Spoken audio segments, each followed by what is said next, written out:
Good evening, everybody. Good I guess evening. everyone's settled in now. And here we have this fine gentleman. Look at this amazing man that we have here. The blessing we have with us tonight, Oh, Dr. thank you. Ghannoum. Thank you for coming on and taking your evening to share with us. It's my pleasure, my great pleasure to be with you.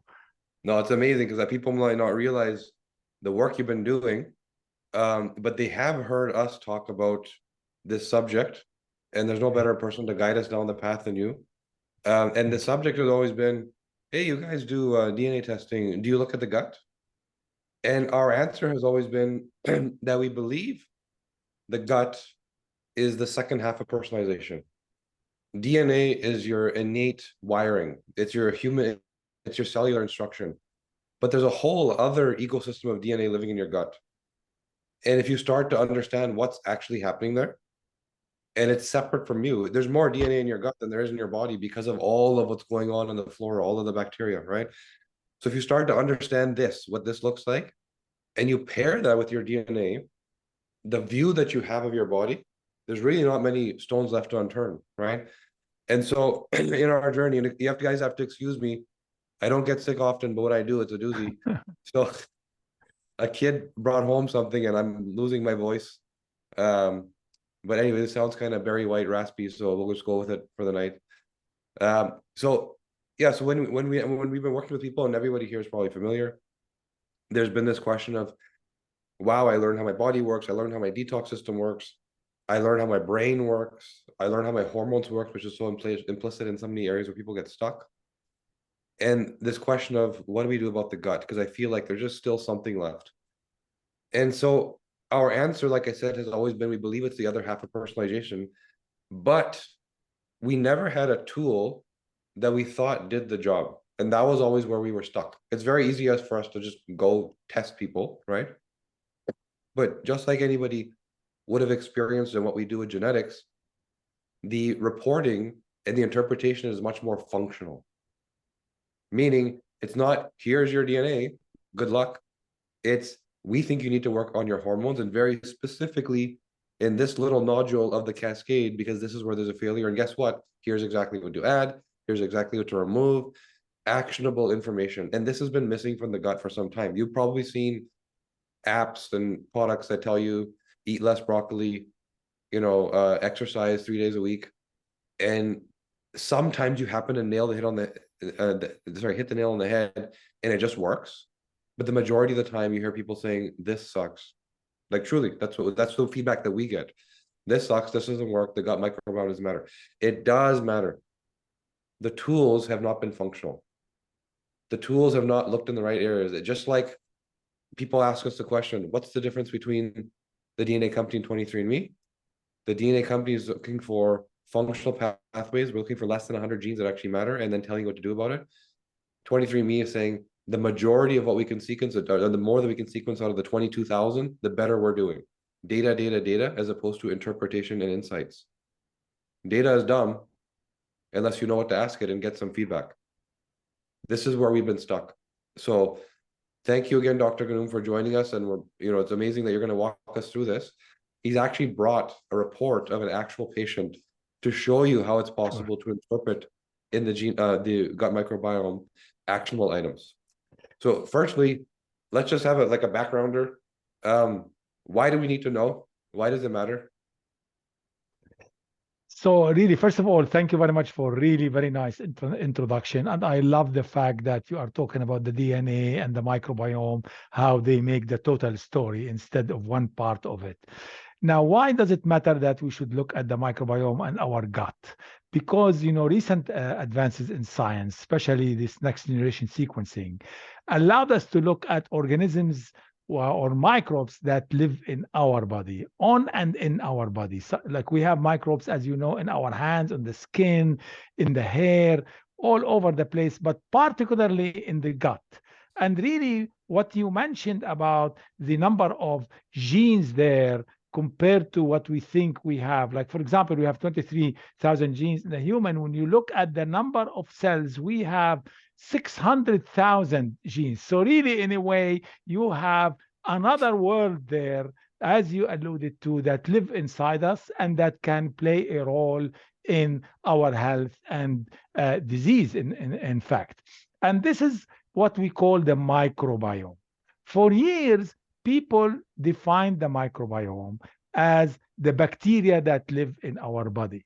But now, with the advancement of science, we know that it's not only bacteria, there is fungus, as well as there are viruses also present in the same environment. And we published a number of studies where we showed that these guys are not just sitting together separately, they are in a little like sandbox. They interact together. So when they are good, it's like when children plays in a sandbox, everybody, the parents are happy. But then you come and put a bully there, and in this case, the parents, and especially for me as a granddad, you will be upset because the whole environment is disturbed. And that's what happens in our gut. So really the big picture, why we should know, because when this, as I mentioned, the balance of the microbes that live in our body are mainly beneficial microbes, such as lactobacillus, bifidobacterium, then our health is good. However, if we have an increase in the pathogen, in other words, organisms that can cause disease and are resistant to a treatment, then we will be in what we call a state of dysbiosis, which is imbalance of the microbiome. And when you have imbalance in the microbiome, it not only will affect your gut, like, for example, different gastrointestinal symptoms, but also could affect our other parts of our body through the what we call gut-brain axis. These microbes in your gut, they communicate with your brain, and they could affect anxiety, depression, all these neurodegenerative diseases. So that's why it's very important for us to look at the microbiome. And, I mean, you mentioned, lactobacillus and bifidobacteria, these stand out as things that people talk about. And it also, the fact they pointed those out, people look at those and it really gives you an idea of what's important about the gut. Because if you look at a 10-year-old and a 15-year-old and a 30-year-old, you're going to see this decline. These two very healthy strains that you need, that, why does every 15-year-old, well, not every, but the majority of them, look in better shape than every 30-year-old, right? Yes. There's this Yes. fat burning situation going on in the gut. If you have the healthy right blend, but the beneficial stuff seems to deplete over time. That's why it's not just knowing, it's also knowing what good stuff you're missing and what bad stuff you have a little too much of. And then that drives the action. So why does this equal disease? When you said, like, I get it, there's an imbalance. The levels should be like this, or they're more like this. Why does that equal disease? Well, I can tell you why. First of all, in addition to the lactobacillus and the bifidobacterium, I want to add the yeast, Saccharomyces cerevisiae. It's also a good guy we need to have, unlike having Candida, which is the bad guy. Okay, so why it causes diseases? Because these organisms, especially when we have less of the good guys, the beneficial microbes, we have these pathogens. They can come together, and as I mentioned, they interact. And what they do, they start affecting our gut lining. Okay, and then they cause what you call perforations or a breakdown of our gut lining, causing leaky gut syndrome, where things can go out, that toxins, other bacteria, other microbes can go into our bloodstream and start causing issues. Also, what they do, a lot of the time, they encourage pro-inflammatory cytokines. In other words, they increase the inflammation. Compared to when you have the good guys, you have more anti-inflammatory cytokines. So that's why it's very important to look at them, because what we would like to do is to increase the beneficial one. Why? Because like the pathogens, they secrete some molecules, we call it metabolites, small chemicals basically, such as short chain fatty acids, which have been shown to help us in our immunity, also help us in gut-brain axis communication. So that's how really the totality of things work. And so you mentioned in there, like, we need to increase. You make it sound easy. Does that mean that once you identify something, you know what to tell someone in order to get that increase? You know, this is very, very good question because and it's complex, as you said. It's not very just take, let's say, a probiotic and then you are going to be fine. No, what you need to do, you have to follow a holistic approach. Once we know, look at your gut, okay, we see that there is imbalance. We also look at other factors, your lifestyle. Are you stressed out? And as you know, these days we are all stressed out. Also, what type of diet do we eat? Like, you know, the westernized diet have been shown to really have a bad effect on our microbes living in our gut. So all of this you need to start looking at your lifestyle. Do you sleep well? What sort of things you eat? And this is all you need to put it together. Like once you do the testing, you find there is imbalance. We look at the factors that are making or leading to this imbalance, and we can recommend what sort of things you need to do to bring it back into balance and hopefully feel much better. So for everyone that's listening, this probably sounds familiar, right? This probably sounds like, wait a second, that's what they said about DNA. The truth is, it is the same thing. What we're saying is the gut and your genes will tell you where to prioritize, right? We're not diagnosing a disease. We're not saying that you have a propensity.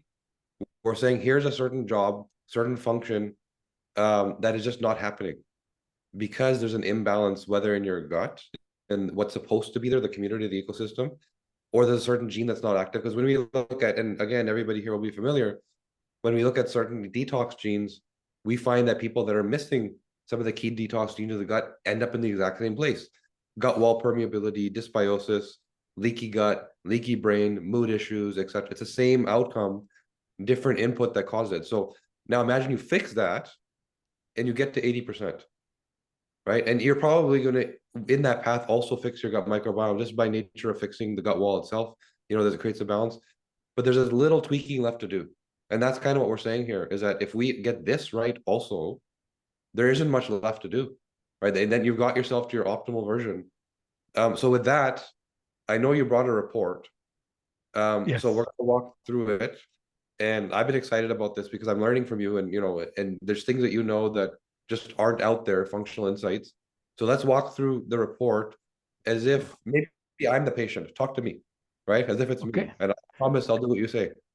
So then we need to really look at the report. You have a version of it, which maybe we can share also down the line. But really what this report does, it looks at you, in a way, personalize your gut microbiome. What microbes, both bacteria and fungi, and this is very important. It's not only you look at bacteria, we look at also at the fungus, as I mentioned, because these are play together, and the studies have shown that there is really differences. So what we look, you send a sample, you also fill a questionnaire so that we can capture your lifestyle.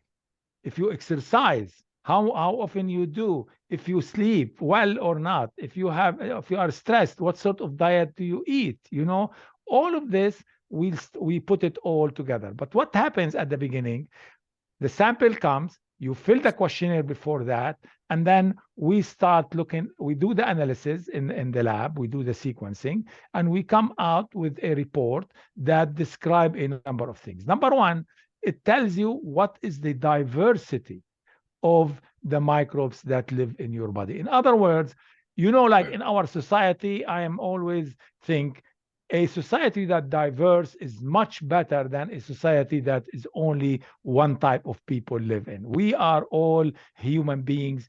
Once we are diverse, it really works very well. The same could be said with respect to the microbes that live in our body. The more diverse they are, the better your gut health as well as overall health will be. And that's one factor we look at. What different types of organisms? The more you have, the better. Okay. Then we look at what sort of beneficial organisms are there. And two things we do. We identify the beneficial organisms. Are they there or not? But importantly, we tell you what is the abundance or the level of these organisms. We have done studies and we found that really there are we looked at about 5,000 healthy people, and we looked at their microbiome. what I mean by healthy, we followed the Human Microbiome Project. People who don't have a disease, don't take drugs. Basically a general health. We eliminated all or excluded these people who have issues, and then we start looking at healthy people, and this allowed us to. For example, if you talk about E. coli, a lot of people hear about the bacteria E. coli. We look at in healthy people, there is a certain range between this level to that level, you are healthy. If you are above that, because this is a pathogen, then we know there is an issue, we need to bring it down. So we look at the beneficial organisms first, and we see, do we have enough of them, or we really don't have in certain, like for example, you look at bifidobacterium, not a lot of bifidobacterium, and we look at specific ones, and then we say, okay, we need to increase this.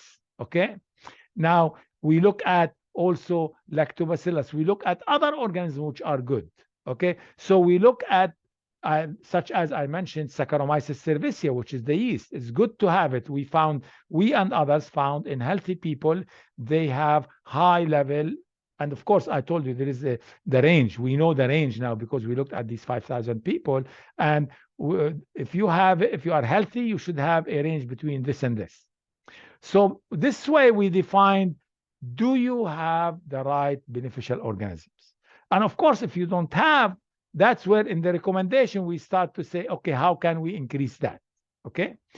Also, so we looked at diversity, we looked at beneficial organisms, but also we look at pathogenic organisms. In other words, organisms that can cause disease. I mentioned E. coli, Clostridium, C. diff, for example. And in the fungal world, do we have the Candida, which is, as you know, a lot of people know about Candida, that it could cause issues. Okay, but it's very important to know the level, because Candida at low level, low abundance, is quite good. Okay, because 70% of us in this call, they have Candida, as long as it is not overgrown.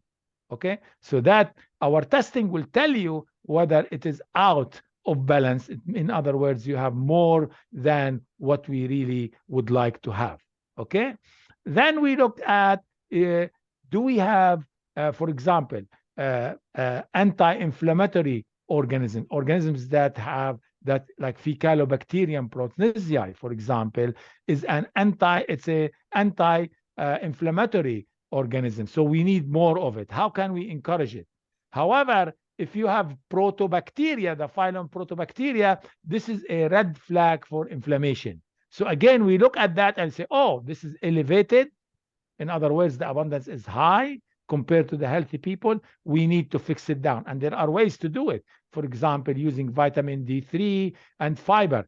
So we then can customize the recommendation based on all this report. At the same time, we look at your 50 questionnaire with respect to exercise, stress, and whatever. I can tell you a story. One lady, she sent her fecal sample. We analyzed it. It was really out of balance. So we looked at what she is eating, and she really was eating very good food. It's not like hamburger every breakfast, lunch, and dinner. But what we found, that she was highly stressed. So then we start to recommend to her, look, you need to do meditation. Is very important. We are all, at work. If you are a lady, you are at work, you're taking care of your kids, you come home, you need to cook also. It's really stressful life. So we need to start to recommend doing meditation. Try to take 15 minutes a day and, relax a little bit. Don't think about anything. Also yoga. And I tell you here, it's so funny. I come from Lebanon originally, so I never did yoga in Lebanon. Okay, now I'm starting to do yoga. Why? Because it relaxes you. You go, I go on a Sunday, like 1.5 hours. All what I'm trying to do is, can I flex myself? I don't think about anything else. And by the way, women are smarter than men in this regard, because when I went to the class, I was the only male there. So now when I give a talk to, in symposia, I said to my male colleagues and the gentlemen, we need to learn this. You should have some yoga. Okay. So we helped that lady, and that really helped her. So you can see is a total really approach. Yeah, I remember reading from Dr. Tammy Maraglia, who I think is on the West Coast. You have this problem of stress. So when it comes to heavy metals, chemicals, hormone issues, we know how to detoxify them. We know that they're a Yes. toxin, and we know how to Yeah. detoxify. When Yes. it comes to stress, we don't really know. And really, the detox for stress is meditation. That's how you actually cleanse your cells of the damage done. Deep breath work, and that's the best way. So even that one little tidbit, this is where, again, people that get stuck, I'm doing everything right. What happened? Like, I'm eating right, I'm exercising right, and seemingly they probably, everybody else, their clinician might even think they're right. Could be that one little thing. That's what I'm saying, that the precision around finding the red flag, whether it's in your genome, whether it's in your gut, that then tells you the story why everything's out of balance, right? And Absolutely. yeah, we've been excited about this for a long time, because you can hear in what Dr. Ghannoum's saying that he's interpreting the data. He's not just talking about this bacteria means this bacteria means that. He's also telling what the outcome is and then what to do about it. And this is what's been missing from gut microbiome testing for some time. And this is why we're so excited to collaborate. We put these two things together, which we are doing now. You can imagine the power of that, right? So Yeah. I'm going to share the report. And this is Jonathan's gut report, right? Yeah. So when I see this, so it's exactly what you said: microbiome diversity, beneficial species, pathogenic, and what is the phyla balance? Phyla balance is you look at the bacterial phylum and the fungal phylum, which means people know about E. coli, which is a species. Okay. So you go to higher level, which is the phylum, which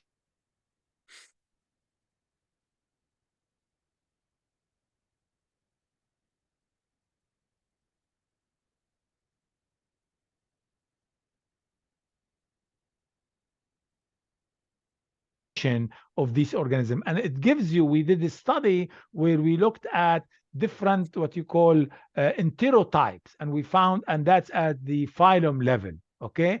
And it tells you that your phylum is really, as I mentioned, too much protobacteria. This is, or too much what you call in the fungal world, you look at Ascomycota is a phylum. The Ascomycota, which has Candida, which has Saccharomyces, and this sort of thing. So you look at, this is a higher taxonomic level before we go down into the species and the genus. So this particular person got a 2 out of 10. Yeah. And they got a 1 out of 10 on their phyla. Yeah. And so when you see this, what's the first thing that comes to mind in terms of work they need to do? Then we the first thing we look at, okay, what are the phylum that are down? How can we increase? Like, for example, you can see here protobacteria. It's really bad. So we need to bring this down. So then we can start to advise what sort of steps you need to do to bring this down. Also, here we need to increase it. Like, for example, Basidiobacterium phylum, we need to increase it. So we need to move it into the green zone. If you are in the green zone, then you are in a good shape. Okay. So we start saying, okay, this is what you need to do to bring the Bacteroidetes into the green and the Firmicutes into the green. Like, for example, Firmicutes, a lot of people who are obese tend to have high level of Firmicutes. Okay. People who are, as I say, with inflammation, they have a lot of protobacteria. So what to do? I give you another example about Protobacterium. We did a study with sweeteners, artificial sweeteners, and we published it, where we showed that mice, it's in vivo study, mice that consume a lot of sweeteners, guess what? They have an elevation of protobacteria. So to me, look, if you don't, we need to cut sugar, because that's another story which we can talk about. But we need to make sure you don't take sweeteners, because this is going to increase the pro-inflammatory microorganisms, and that's not good. So then we tell you, avoid the sweeteners, take fiber, take vitamin D3. So this is what we look at. So when you see this and you see the proteobacteria is high, the other two are low, and then you come up with an action plan, can we do the repair all at the same time? Or is it like we need to work first on proteobacteria and then the other stuff? So what we do in our recommendation, we'll try to say, look, you have elevated this person particularly is really a very, very poor gut health. Okay, so we try to, as I mentioned, for example, let's say with ascomycota, it's high, but not as bad as but we can fix it. So what we say, to try to reduce, for example, candida, don't eat sugar, take some proteins and this sort of thing. To reduce protobacteria, we talk about the fibers and vitamin D3. With respect to firmicutes, we talk about, are you overweight? Sometimes, women, when they are pregnant, they have high level of firmicutes, but they need it because they need the nutrition, the absorption, but if you are obese, then we start to guide you towards exercise. So we try to address each one and come out with a total plan how to do it. Got it. So now we're looking at beneficial species. Yeah. As you said, the good guys, right? Yeah. Yes. This is stuff you want. And now when things are out of range, like this person has 0, here, and they got a 1.35, like they're really not doing well. So yeah, how do you take something like this? And like you said, it's not just a probiotic. So where do you get them from this really bad baseline to somewhere better? Yeah. Like, for example, Fecalobacterium, okay? This is an anti-inflammatory organism. You can see it here. It's low. It's 1.35%. We need it higher. Now, this is very interesting organism, okay? And that's where the NIH funding that we have really helps us to try to find ways to try to fix these things. And that's what we use in the recommendation. Fecalobacterium, we all have it, but if it is low, you have some issue because you lose its anti-inflammatory properties. One of the things we tested, we are about to publish a paper to look at what ingredients, like prebiotic ingredients or other ingredients, that will allow the Fecalobacterium to increase, to grow better in our gut, because we have it. We just need to give it more nutrition. And now we have identified some what you call prebiotics, or some of them fibers and this sort of thing that will increase this. So you can see we can really customize based on what you have. Doctor, I have to tell you that what you're doing, a lot of companies, and we know of some, they come out with a product and it's a business, so they come out with a product that's profitable, and that's kind of where things end. And it's funny because when we first started speaking to you and your team, you were always busy in research. I'm like, why? What is this guy researching? Because the product's been live for a while, Yeah. And it's because there's never an end to learning, Sure. right? And there's so much more. And this is what I love about what you're doing. That down the line, we're gonna keep learning and learning because you're gonna learn and learn, and the product's gonna keep getting better and better, right? And this is awesome because we don't see this when it comes to science and product. They get separated. Somebody will go pick up some science from somebody and commercialize it, and it ends there. Yeah. But you don't stop, which is awesome. What's so interesting? People come and tell me, "Are you gonna retire?" Because I'm tenured professor at Case Western. I say, no, I don't retire. I really like what I'm doing. I enjoy it. Sometimes, like all of us, sometimes it's frustrating. You have to keep after, do this. But really, I have funding from the National Institute of Health to look at interaction between bacteria and fungi in the gut. Okay, so this funding, like I got, this grant was $3.1 million to investigate this. So that's why all the time we are doing more studies to try to say, okay, how can we fix this? How can we learn more about this? And that's what's it really keeps me happy and excited, because a lot of the time as an academician, not always your research can be translated into good helping people. But when it does, it is really fantastic. You feel great. You feel proud. It's part of our life, and that's why you will find all the time we are publishing and we putting in new grants. Uh, yeah, it's good. It's good. It helps. It keeps us busy, and I make people laugh sometimes. I say, we scientists, we don't need drugs to be, excited. Once you are doing something, you are already up there, elevated. Sometimes, of course, if the experiment doesn't work, you say, "Oh my God, what happened here?" So so yeah, I am very fortunate that I am funded and I can do research and help in this area. Yeah, and the passion shows clearly in your work, because it's one thing to have the information, then there's another thing to make it available, another thing to make it easy, another thing to make it actionable. Those are all complex things that people don't realize, and you've done it. So now we're looking at pathogenic species, the bad guys. Yes. And you mentioned Candida a couple times. It's interesting because what you said earlier is a perfect example of the actual insight. Talk to most functional doctors and drop the word Candida, and it's straight out bad news, right? Yeah. Because that's a source of so many problems. But the interpretation, the result of your research, is there's a certain level that you actually need. It's really Yes. not Candida is bad, and overgrowth and abundance is bad, Yes. right? And so where should somebody be on the scale?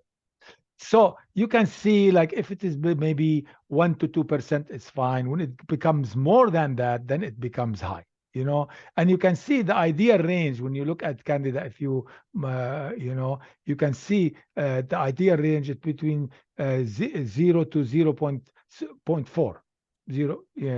Like 0.4%. Sometimes if you are, let's say, 1%, it's a little bit elevated, but not too much. When it becomes worrying is if it goes up. Look at this one, 21%. It's really over the top. You see what I mean? So that's where you need to look at it, and especially this person. Not this is the genus Candida. Like if you look at all Candida together, it's 21%. If you look at Candida albicans, which is really a bad guy, is 9%, which is, again, it should be low. And the same with this respect to Candida tropicalis. So in this case, it's really, we need to bring Candida down. And the good news is, because that's one thing you will laugh at this. I started working on Candida about 50 years ago. I did my doctorate in England on the effect of antibiotics and steroids on Candida. And so this tells you I know a little bit about Candida. Let's put it this way. So what happens? Why do we see Candida sometimes increase? But before I go to that, I want to tell you, to mention what you already said, is that if you find Candida in the ideal range, down low, it's really very good for us, because sometimes it can break down food. Okay, it can break down food, which can be used by the beneficial bacteria as the byproducts that as their food, and then they produce new byproducts which help Candida. So it's really complementary activity between the two. The issue becomes if somebody goes and take an antibiotic. Okay, so what you are doing with the antibiotic, you are killing the good guys, particularly lactobacillus. Okay, and lactobacillus is known to keep Candida under control. That's why the first thing you want to know, are they on an antibiotic, or are they taking the anti-inflammatory steroids, for example, okay, corticosteroids? Then that is going to encourage Candida. The other factor is what their diet. If you eat too much sugar, Candida loves sugar. So you need to avoid it, okay? So to me, all of this we can put together to start bringing Candida down. And I wrote a book. It's called Total Gut Balance. It's behind me. You can see it, where we really went into the scientific background about what we call the microbiome. Remember, I said everybody talks about bacteria, which is the bacteriome, the bacterial community, but the microbiome is the fungal community. And in it, we analyzed all these issues, and we were able to come out with what we call a recommendation how to bring candida down. And I was lucky, I worked with a colleague who is a dietitian and nutritionist, and we were able to put really recipes for people so that they can use the right diet to bring this. So we have different approaches, as you said before: the diet, the exercise, the and lifestyle included, not just exercise. So how would somebody feel if their candida is overgrown? There are issues with this. Some you have some abdominal pain. Sometimes you have gastrointestinal issues. You have some inflammatory process, and really data was published many years ago that if you have an overgrowth of candida, you have gastrointestinal issues. You have different symptoms, constipation, as well as sometimes diarrhea and other gut issues. There definitely you can experience. So the unpredictable gut that people have where, hey, I ate that same food last week, but today it's acting very differently, right? Or I'm bloated, I'm not bloated, I have diarrhea, and then I have constipation. Yes. Yeah, that unpredictable, yeah, I get it. And we see this a lot, and here's the interesting thing, is that in our data, which is skewed towards people that are seeking help, right? People that are, for some reason, decided to get a DNA test to optimize or get better. We found that 49% of people are completely missing the GSTM1 gene, which is a primary gut detoxifier, right? And now this again is in our data. That's not general population data. That's people that need help. So what does it mean? It's the gut is screaming to you that I am the source of disease, right? Yes. Right. If you feel off, it's not just diarrhea. There's a lot more going on, and especially if it's chronic and ongoing. Yeah, one day you went to a bad restaurant, no problem. But if it's random, I don't get why my gut changes every day. Investigation is required, and this is where you've done a good job, because all of a sudden it's not like try this, try this, try this. It's like, no, with precision, here's exactly what's going on, right? Yeah. And what I love about what you said at the beginning is really you look at the DNA, you look at the microbiome, and you have a total sort of scenario how you can help people. If you find those genes that they are have issues, and then the microbiome. So when you put the total story, it's gonna be really much helpful. So why are these separated as additional species? These because sometimes people ask us about them, ask us, do I have an increase in this guy? And also because they have some effect. Like, for example, C. diff, for example, we know that it has gut issues, okay? So like Clostridium, like for example. So we selected some of them because a lot of the time people ask us about them, and we wanted to help them with respect to that. So you put together what you thought people need to know, Yes. but you also added what everybody thinks they want to know. Right? Yes.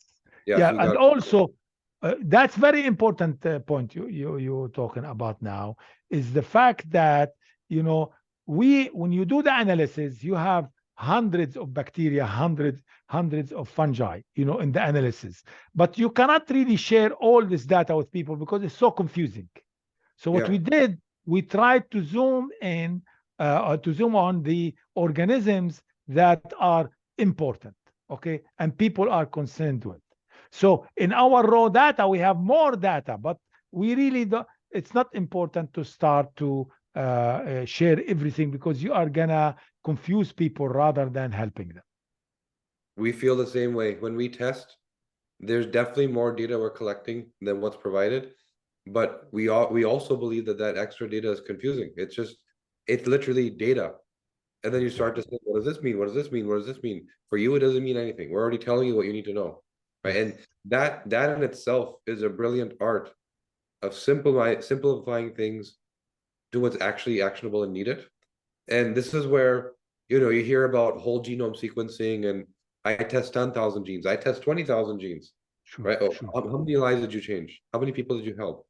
Right? It's like, is it actionable? And there isn't a lot that is actionable. So I'm I gonna really agree with you. It's the same, exactly same like what you are talking about, which is in the microbiome analysis. Some people say, "Oh, we can tell you what strain you have. Like we have 10 different E. coli, 10 different."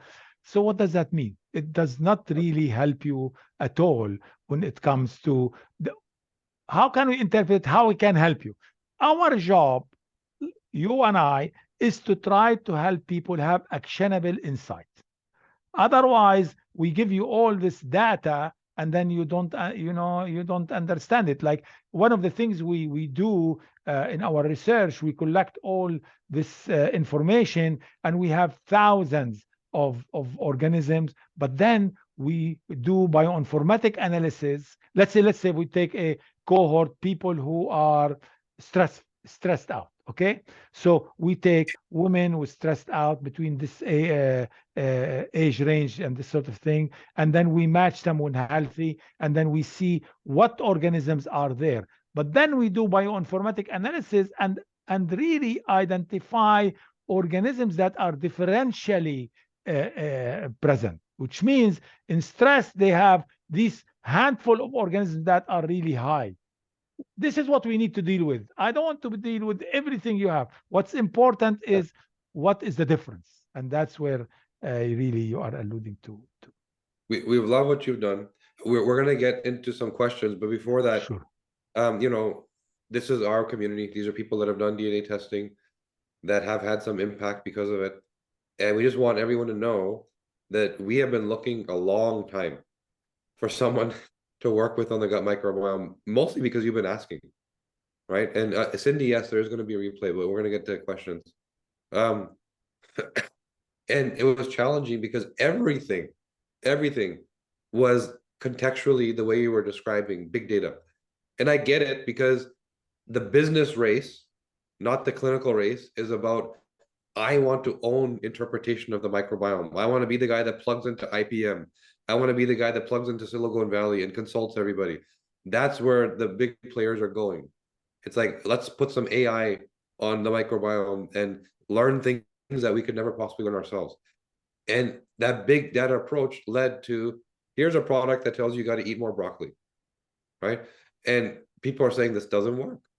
And so maybe 2, 3, 5 years from now, you might find some amazing tools that AI is finding things in the big data context that Yeah. points to complex diseases, etc. But the help that we can get today, you've simplified it so we can actually do that, right? Yes.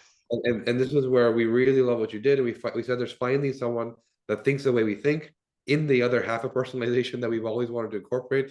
And so we're doing that. So just so everybody knows, we're going to get into questions, but everyone here should know is we did decide, let's take all of this science, merge it with ours, and give you both sides of the story. And so you may have seen that the report actually doesn't say Dr. Ghannoum's name on it. It says the DNA company, right? And Yeah. because we're working on taking all of his brilliant insights, all of what he knows, incorporating it into our portal, so that eventually these things meld and become one. Right? That our clinicians are being trained right now. Anyone that's in a program with us, you're going to find that the people you're working with will know what Dr. Ghannoum knows to some degree, maybe not all of it, right?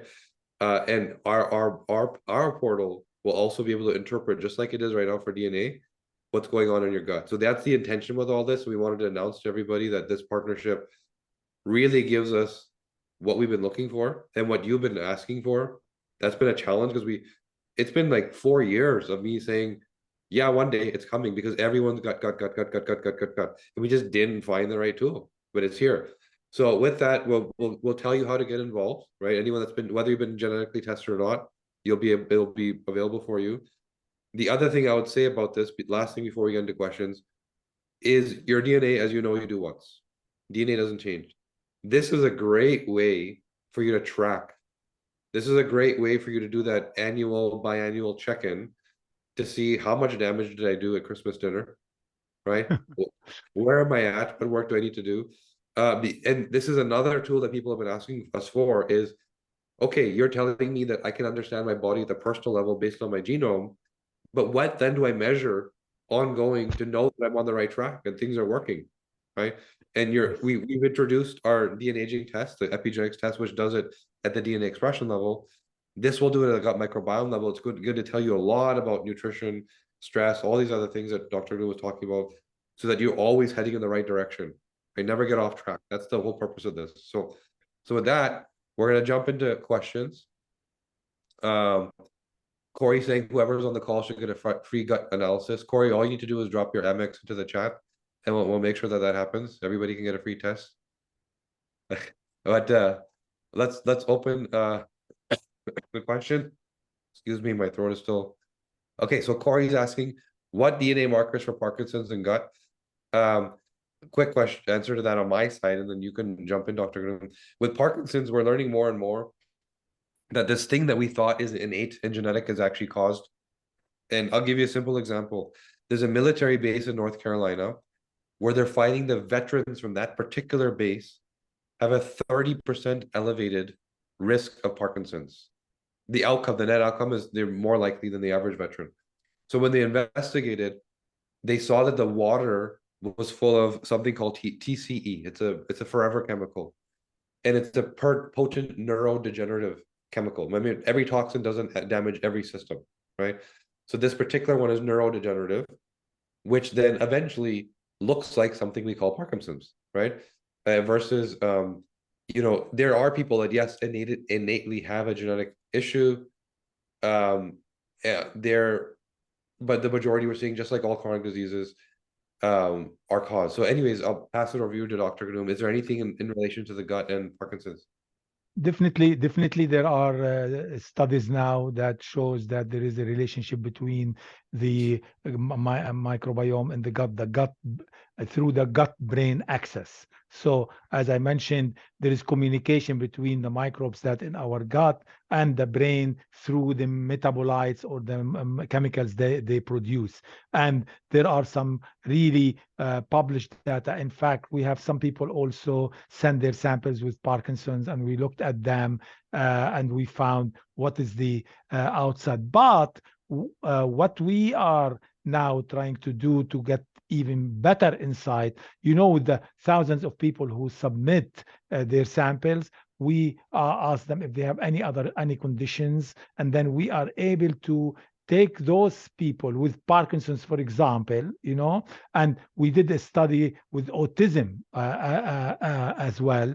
And we look at what is the imbalance, and based on this, we can hopefully identify what you call as biomarkers of autism in the gut. Okay, but I will not say we are there yet.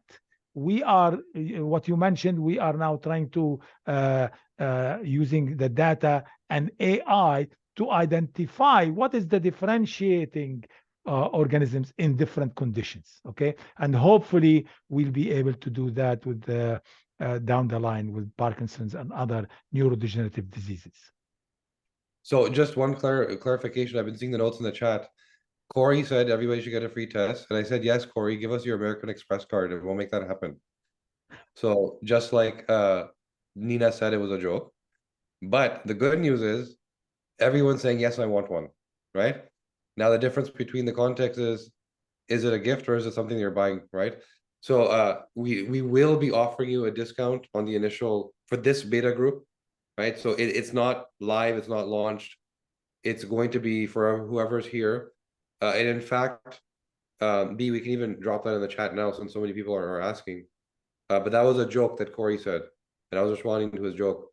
But yeah, we can drop in the chat how yeah, Corey, slippery slope for sure. So there, we'll put in a discount for you, and this is for this group. You can use it for friends and family if you want. I wouldn't sort of advertise it beyond that because we are going to have a formal launch where it likely will be not discounted, so that just keep that in mind. It's going to be offered you today. We'll drop that link in there and everybody can get it at the discounted price in this group. So Dirk, is it possible that undigested proteins pass through the leaky gut? Yes, for sure. Into the lymphatic system. We also look at body tissue. Da, da, da. So essentially, Dirk is saying when undigested proteins pass through the permeable gut wall, can they cause autoimmune type outcomes? So yeah, if you have the way, gut-brain connection, this is why you have the leaky brain as well, because the things that do pass through your gut wall, the brain call it barrier, blood-brain barrier, was not designed to protect you from those things. And same thing, Dirk, with the lymphatic system you're talking about. It was not designed for those things. The assumption is, here's the jobs I have to do based on a caveman's life. And now all of a sudden we have a very different life. So that context leads to, yes, if you put the wrong thing in a place that wasn't designed to cope with it, it can lead to this ensuing struggle, which can look like autoimmunity, right? So Dirk is asking, Alicio Fasano says all chronic inflammatory diseases begins in the gut. So, Dr. Ghannoum, why did she say that? Like it's been well known to say everything start in the gut. The problem is when we are having an imbalance in these microbes, our body then, especially if we have a lot of pathogens, our immune system start to attack. They want to control those, and of course by doing this, it's gonna increase the what you call the digestive symptoms, okay, or from the inflammatory. We did a study in Crohn's disease patients, for example, and what we found that with these, this is another subject which maybe another time we talk about, the E. coli, Serratia marcescens 2 bacteria come and work with Candida tropicalis, and they form what we call biofilm. It's like the plaque in your teeth, and that start to break down the gut lining. By breaking down the gut lining, our immune system start to respond, leading into all this inflammation. And that's why when you say it all starts in the gut, it's because of the damage to gut lining. That's where our immune system responds, and they will have inflammatory process. And this is the key thing that people have to understand, that 70-80% of your immune system is housed in your gut. Yes. Right. So it's not just, here's my gut, I have diarrhea, right? It's like, no, this key health system. And when we talk about immune system, we're not just talking about cold and flu season, we're talking about cancer, like a constant fight, right? So and this is the other, if you're dysbiotic in the jurisdiction where you have all your frontline soldiers, what do you think is going to happen? Right. So Nina's asking, I was bitten by a tick, too early to test for Lyme. Is there anything I can do now to get rid of the bacteria if I have Lyme? I would say, well, so in relation to this conversation, we have seen definitely that people that are, I have Lyme disease, question, like comment. Is it that I didn't even notice? Is it that I had a flu? Is it that I can't get out of bed for 6 months? That's where looking at the gut, looking at the DNA will show you the cofactors that compound and stack on top of that problem that you just got, right? And the outcome can be very different for different people. There's people walking around with Lyme that don't even know they have it. Yes. Right? So, and that's the key thing here. So in terms of addressing Lyme itself as a clinical question, I would say you're welcome to, email our client care and talk to one of our clinicians about how you can work on that. It's multifactorial. It's not a simple answer. Corey, what are the detox genes you reference? The glutathione pathway. So the GSTT1, TM1, and TP1. In our report, there's other detox genes. Then there's methylation, which is a second phase of detox, and then there's antioxidation, which is SOD2. Karma's asking, what does a colonoscopy do to your gut, and what can you do? So basically, the question is, does a colonoscopy? Oh, sorry, she did a colonoscopy, ended up with candida. So what does a colonoscopy do to your gut? We published a paper recently with Dr. Gregory Cooper. He is in the Case Comprehensive Cancer Center, and he does a lot of colonoscopy. And he found that there are basically there is the imbalance, particularly in the bacterial bacterial community there, So we identified what sort of factors, though definitely it shifts the balance negatively in the bacterial area. Hmm. Okay, I'm just going to And open with up. respect to Candida, uh, again, you see the issue a lot of the time, not many people look at Candida, like the fungal community. They look mainly about the bacterial community. But the news now, the good news is that people are starting to look at this, and especially with the colorectal cancer, definitely there is not only a bacterial element, but also Candida play a role, and as well as another yeast called Malassezia. Malassezia play a role. So it's all come together, and it's becoming clearer, really, more and more. A few people are asking where to get the discount. We're going to continue with the questions, but just to make sure you see it, if you go into the chat box, not the Q&A box, but the chat box, B had dropped it about 7 or 8 messages prior to where we're at. And you'll see it can be one of our first to order the DNA 360 gut test. You click on that link and it's going to give you a discount. And you have to use a code. There's a discount code. Again, for the people that are asking, she just dropped it in the chat. It's in the chat box, not the Q&A box. So take a look. I also saw one question from one lady or person, Sure. I don't know, about Akkermansia. Do we look at it? Yes, we do. Okay. This looks like a testing hardware question. Are you using 16S shotgun or other techniques? We are using 16S for bacteria and ITS for fungi. Okay. And Dave had a follow-up question. Do you offer the same range of tests as Viome? And he's saying, sorry if that's a sensitive question. No, no, no, no. No, it's not the same test. Number one. Number two, Viome give you, as I mentioned, I don't like to talk about the competitors, but they give you all these different strains and like a really long list of stuff. So no, we don't do their method is different It from goes ours. back to exactly what we were saying. It's the same question of how is the DNA company different than 23andMe, Yeah, right? yeah, Is it mass data collection where one random marker an AI may find out one day leads to something, which is really a research tool, a data collection research tool? Or is it condensed and consolidated to what you actually need to know that's actionable? Remove the noise, right? We don't look at the whole genome, we're looking at less than 100 genes. The same as you saw in the report, it is ultra simplified because those are the things you can action. And what does that tell you?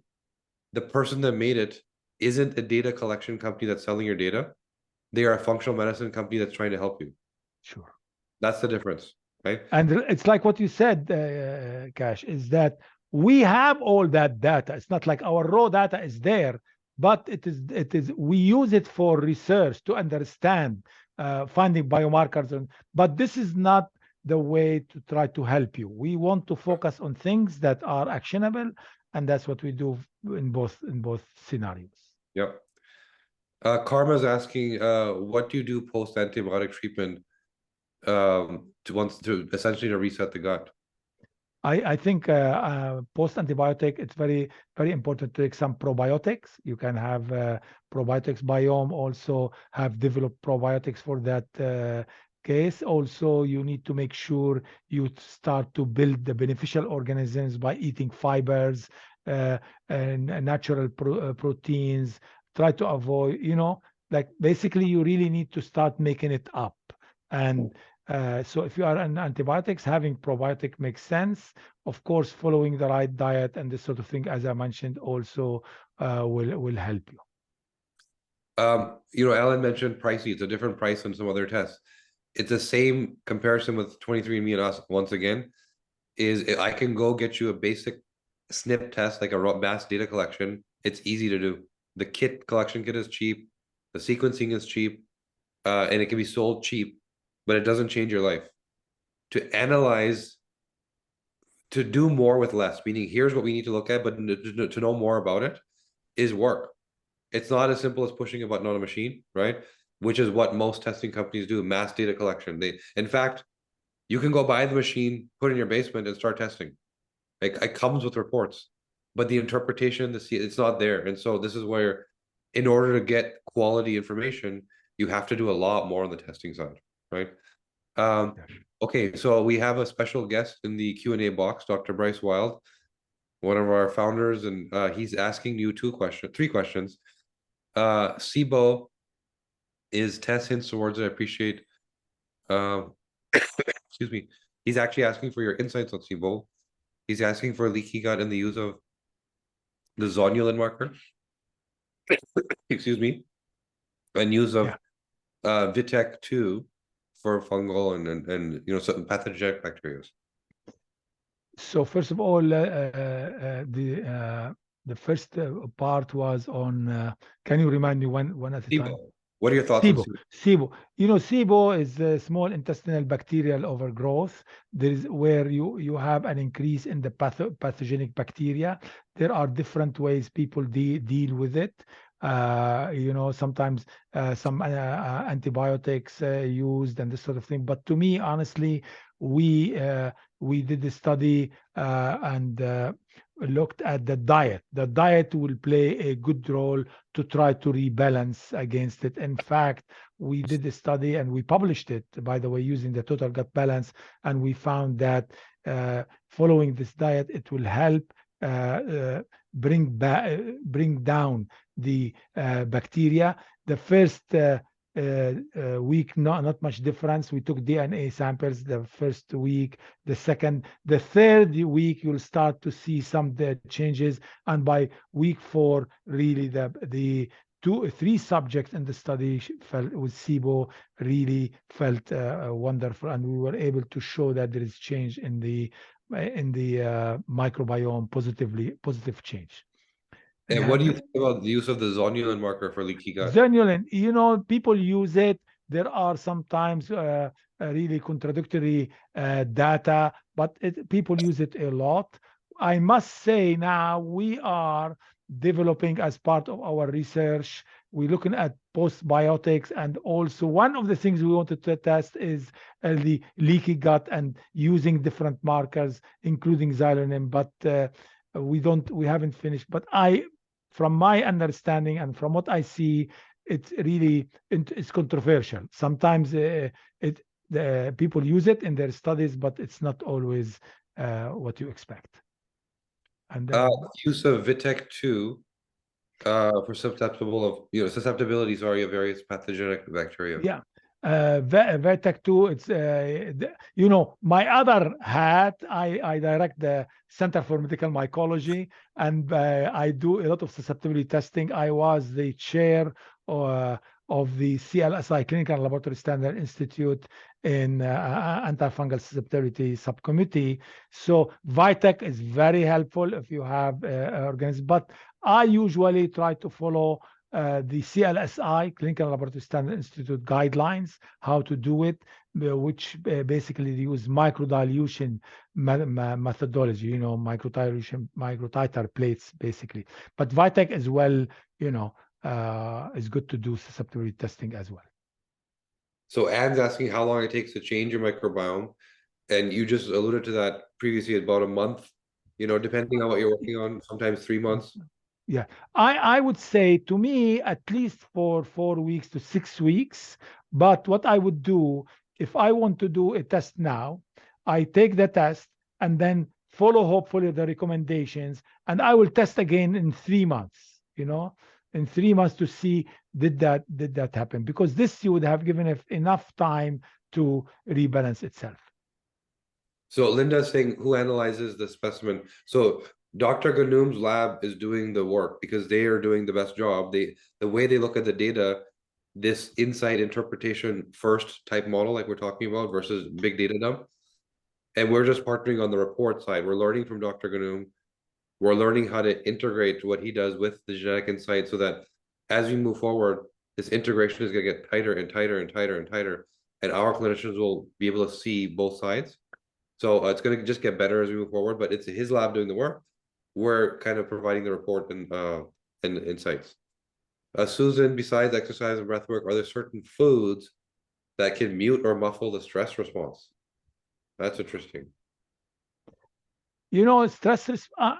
I think diet definitely play a role with respect to the stress response and whatever. Because remember, if you are on the wrong diet, you are gonna have gut issues, and of course, by having gut issues, abdominal pain, bloating, flatulence, and whatever.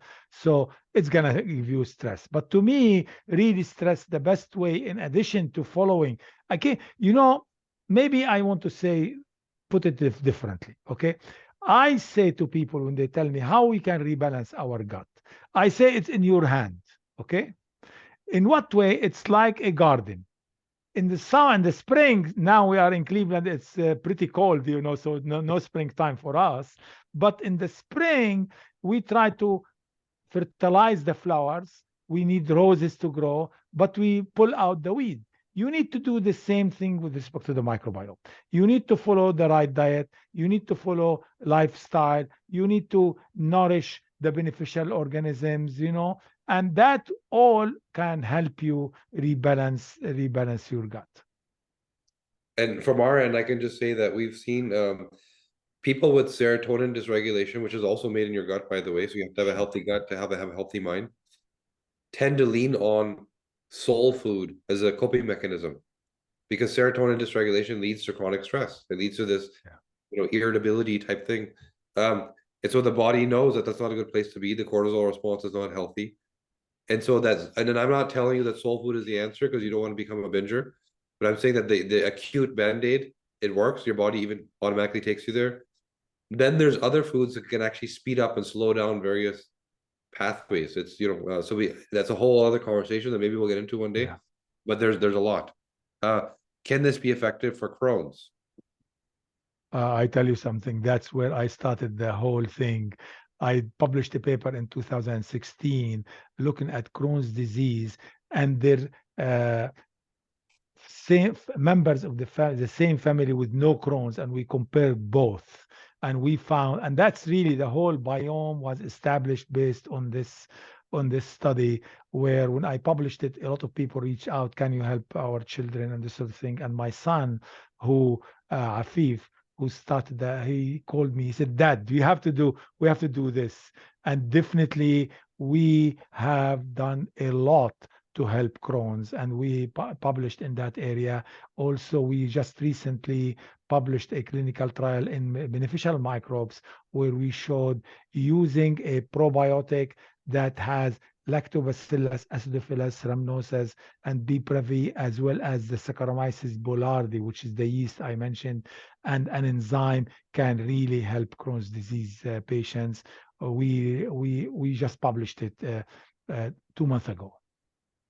All of these gut tract inflammatory diseases like Crohn's, colitis, IBS, they're all inflammation in the gut tract. They're not a disease, right? That's the outcome. The net outcome. You didn't have a IBS gene that turned on, right? And this is where, by understanding what's going on in your gut, what are the red flags that trigger that condition. And similar question, Virginia's asking, is there research on microbes that for people that suffer from Alzheimer's? We talked about Parkinson's already, so now she's asking Alzheimer's. Yes, definitely there are research there, and I really think in the coming 5 years we are gonna start to identify biomarkers for these diseases, and hopefully come out with ways to try to do this. As I mentioned, look, the one which we studied to do with neurodegenerative diseases, we did a study where we reached out to people with asking them if you have kids with autism, and we looked at their kids and their sibling with no autism, and we identified what the imbalance, and we, knowing that, we were able now to come out. We are designing some, a formulation that could rebalance that. But yes, I think this is a hot area in different neurological diseases, including Alzheimer. Yeah, even just if it's not a direct, this microbe causes that. You heard Dr. Ghannoum talking earlier about the breakdown of the gut wall, the dysbiosis, leaky gut, which leads to leaky brain. That's a direct insult from the gut to the brain. Sure. And we can see a clear path. So, Annette is asking your thoughts on hyperbaric oxygen therapy and improving gut health. Honestly, I don't know much about that. Yeah. I mean, people said I didn't see a study to show that it is helping. Yeah, we've seen it's kind of a all-encompassing miracle tool, you know. It's if you use you can use it sort of clinically, people say um to even solve things like cancer. And again, this is not me as a doctor diagnosing it. I'm not a doctor or prescribing it, sorry, I should say. But I can tell you stories of where I've heard this. In fact, if you go to the DNA Talks podcast, there's an episode coming out with Lisa Tamati, who's a high endurance runner from New Zealand, and that's exactly what she did to cure her mother. So there's yes, I agree with Dr. Noom. There's a lot more to be researched and understood to make it empirical, but we've seen anecdotally that it works. Um, and saying it's a naive question, those are the best kind. What would one avenue to help the person in this test be to give them an antibiotic to wipe out the bad bacteria and then immediately supplement with high grade probiotics to get new bacteria seeded in the gut? So destroy and rebuild is what she's saying. You know, somebody who's asking this question is a researcher thinking about this. I think that's what people sometimes, there are a lot of different ways for cleansing and this sort of thing. And I mean, that's an approach. I really would not go with that approach. I really would follow the holistic approach to try to fix it. But definitely, if you look, I published a paper in let me remember, maybe a year ago, I looked at broad spectrum antibiotics, such as minocycline, for example, and compared it to a narrow spectrum antibiotic, a new antibiotic, sericycline.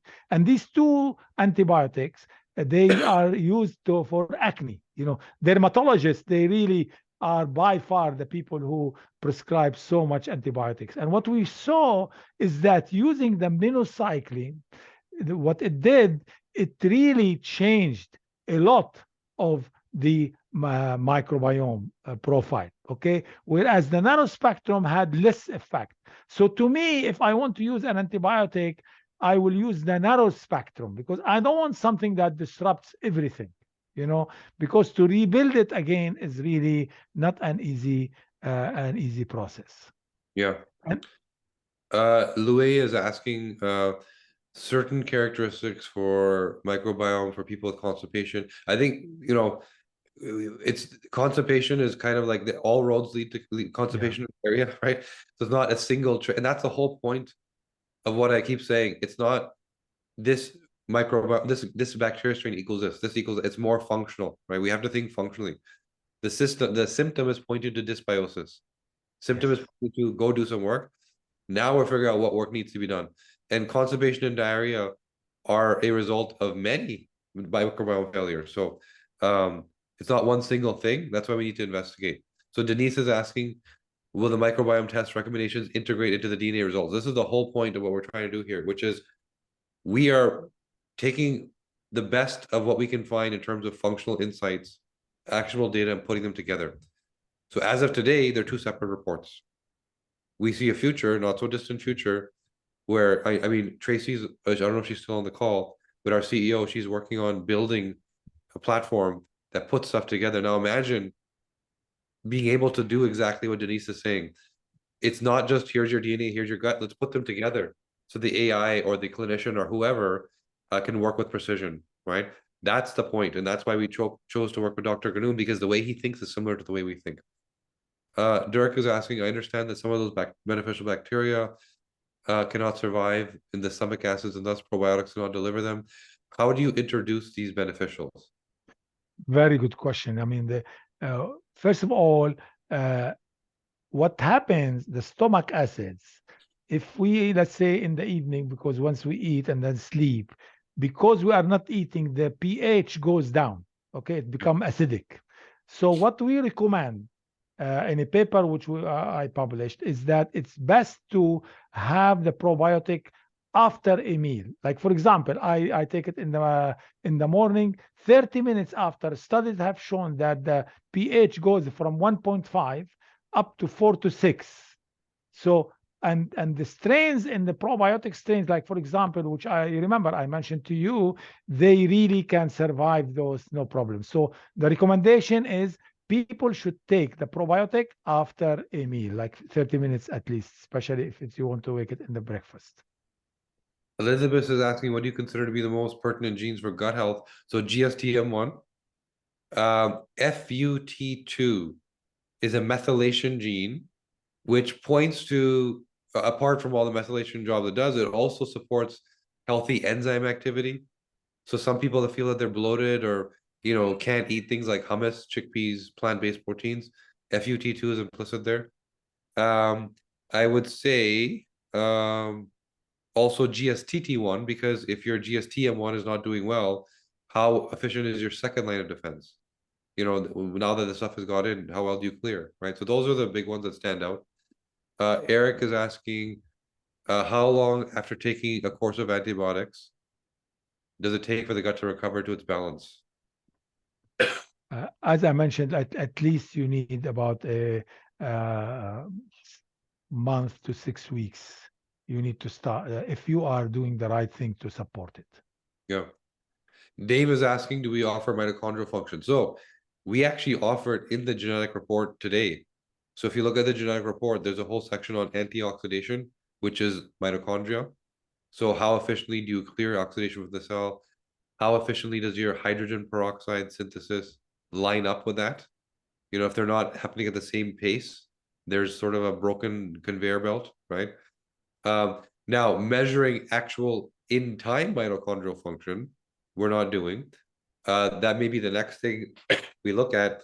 This year, or really in the last few months, we worked with Dr. Ghannoum to do this. We worked on bringing on epigenetic and biological age testing, and we worked on bringing in pharmaco, which is drug interactions. Our intention is people can get off medications, but for those people that are stuck, at least it can help them. And we brought in liquid biopsy, which is looking for early detection of cancer DNA in the blood, elevated levels. So mitochondria might be the next thing, Dave, good point. But our intention is to keep building up this suite of functional tests so that, we can give you more insights. Okay, so now the Q&A box is done. I'm just going to see if anything stands out in the, there's a lot of questions in the chat. Also, we have a few minutes left here. A tool, how does it help with IBS? It goes back to the same thing, understanding, just same answer as constipation, same answer as Crohn's, same answer as diarrhea, multifactorial, let's get it fixed.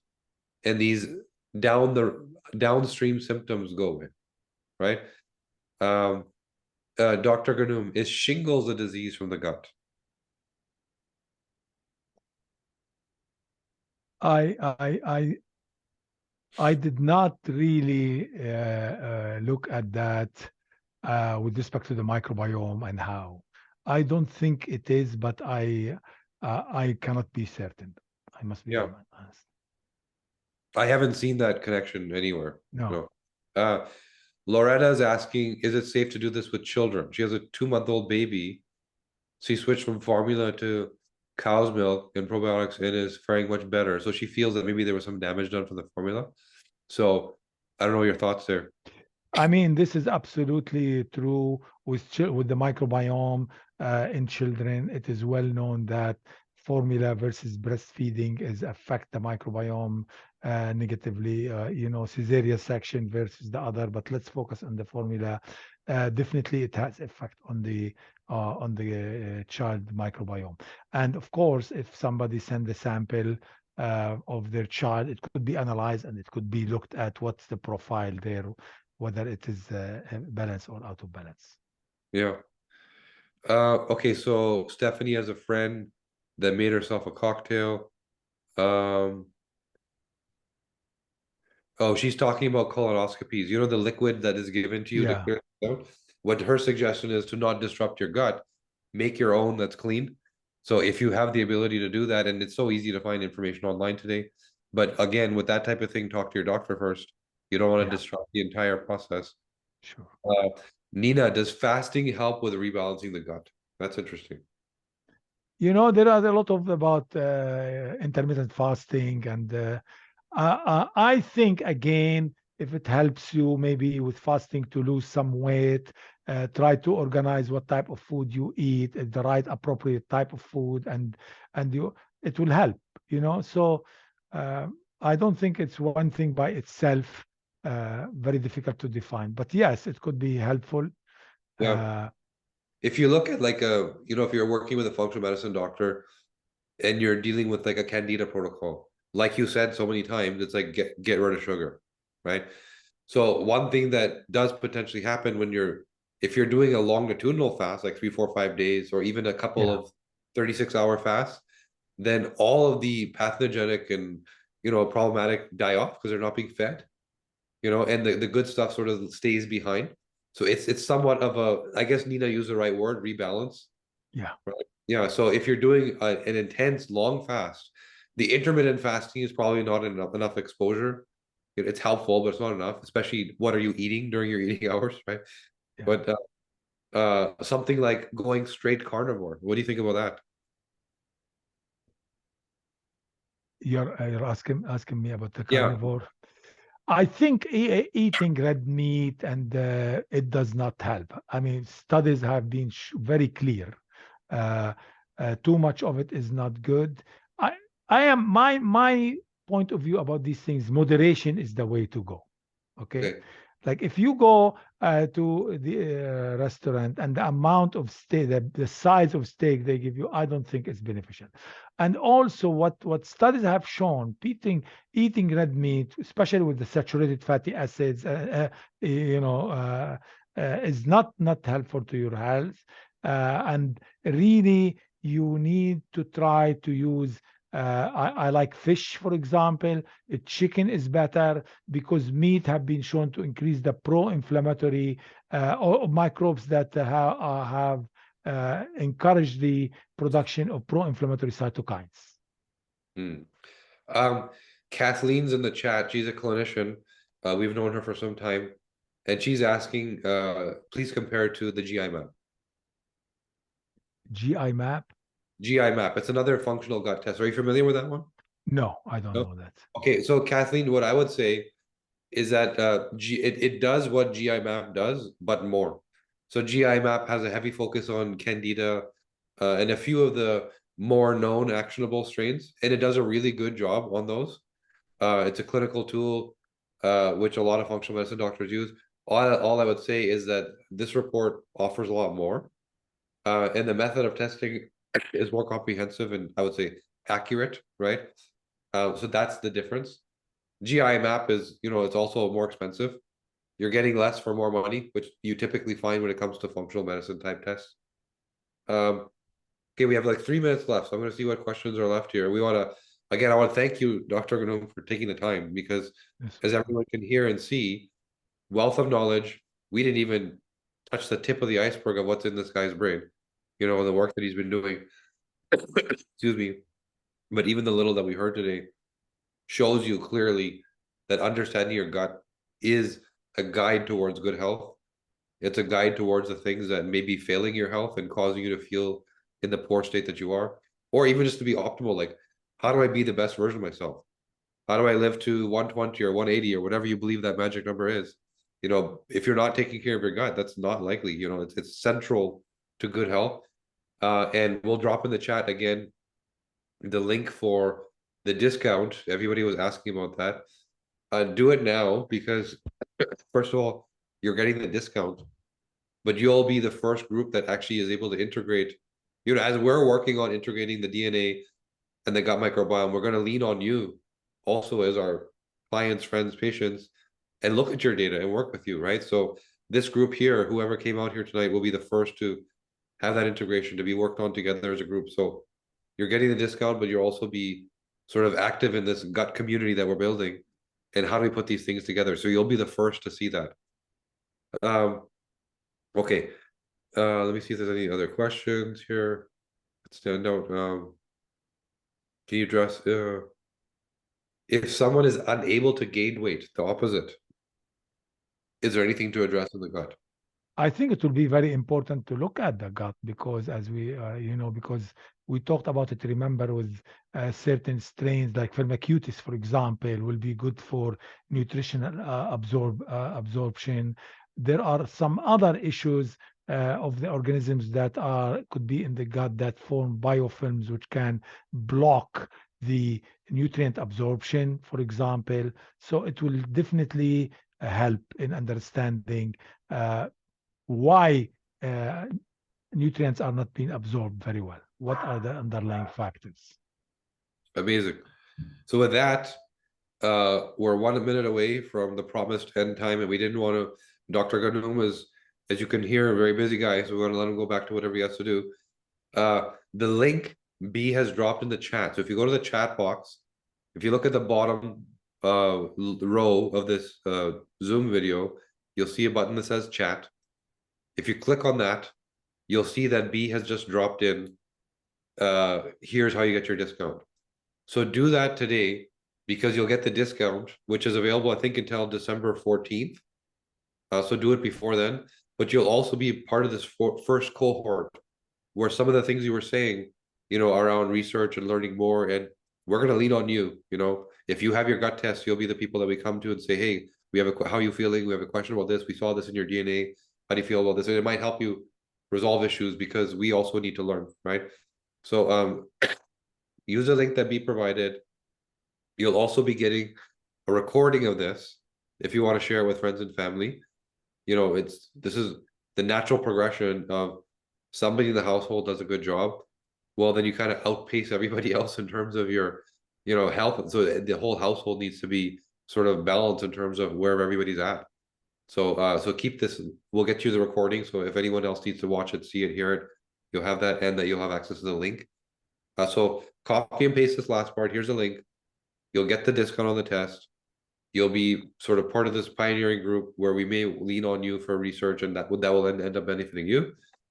And Dr. Ghannoum, one last time, I want to thank you, because, when it comes to this subject, you literally are the world leader, and we're blessed to have spent this time with you, a very unique opportunity. And I want to thank you. Thank you very much for having me. I really greatly enjoyed it, and I'm excited about our collaboration, because this will bring the two forces together towards the betterment of health. And thank you for having me. Me too. Good night, everybody. We'll leave the chat Good, open. The links there. We'll good see you. night. Bye-bye.